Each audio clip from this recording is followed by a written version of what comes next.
বন্ধুরা, যখন আমরা কোনো সমস্যার সম্মুখীন হই তখন আমরা ভগবানকে ডাকি এই সমস্যা থেকে মুক্তি পাওয়ার জন্য। অনেক সময় আমাদের ডাকে তিনি সাড়া দেন, অনেক সময় সাড়া দেন না।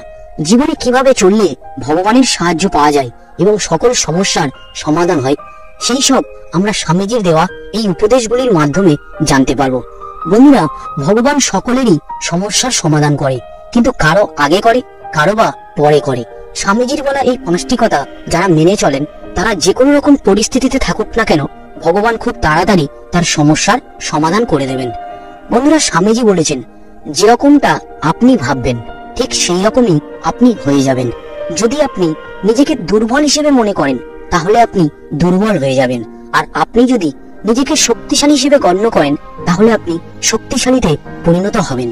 দুনিয়া আপনার সম্পর্কে কি ভাবছে সেটা তাদেরকে ভাবতে দিন। আপনি আপনার লক্ষ্যগুলিতে দৃঢ় থাকার চেষ্টা করুন। এই দুনিয়া আপনার একদিন পায়ের সম্মুখীন হবে। আরো বলেছেন স্বামীজি, তুমি কখনো না বলো না।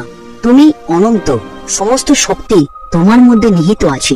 তুমি সবকিছুই করতে পারো। তাই নিজের জীবনের ঝুঁকি নিন। যদি আপনি জিতে যান, তাহলে আপনি নেতৃত্ব করবেন, আর যদি হারেন, তাহলে আপনি অন্যদের সঠিক পথ দেখাতে পারবেন। তৃতীয়ত, স্বামীজি বলেছেন, যতক্ষণ পর্যন্ত না আপনি নিজের প্রতি বিশ্বাস রাখবেন, ততক্ষণ পর্যন্ত আপনি ঈশ্বরকেও বিশ্বাস করবেন না। যাহার নিজের প্রতি বিশ্বাস আসে না, তাহার কখনো ঈশ্বরের প্রতি বিশ্বাস জন্মায় না। বিশ্বাসই এমন এক বিষয় যা উন্নতি লাভের একমাত্র পথ। তাই স্বামীজি বলছেন, প্রত্যেকটা ধারণা যা আপনাকে দৃঢ় করে সেটাকে আপন করে নেওয়া উচিত, এবং এমন কিছু ধারণা যা আপনাকে দুর্বল করে সেটাকে প্রত্যাখ্যান করা উচিত। বন্ধুরা, স্বামীজি সর্বদা বলতেন, একটি সময়ে একটিই কাজ করো, এবং সেটা করার সময় নিজের মধ্যেকার সবকিছুই তার মধ্যে ব্যয় করে দাও। কারণ মনের শক্তি সূর্যের কিরণের মতো, যখন এটি এক জায়গায় কেন্দ্রীভূত হয় তখনই এটি চকচক করে ওঠে। আর যে কোনো কাজ শুরু করার সময় কখনোই কোনো বড় পরিকল্পনার হিসাব করবেন না। ধীরে ধীরে আগে শুরু করে দিন।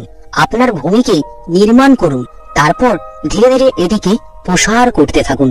তাহলেই আপনি সফল হতে পারবেন। স্বামীজি আরো একটা উক্তি আমাদের জন্য বলেছেন যে, নিজেকে দুর্বল ভাবা জগতের সব থেকে বড় পাপ। তাই ওঠো, জাগো, এবং ততক্ষণ পর্যন্ত থেমো না যতক্ষণ পর্যন্ত না তুমি সফল হয়ে যাচ্ছ।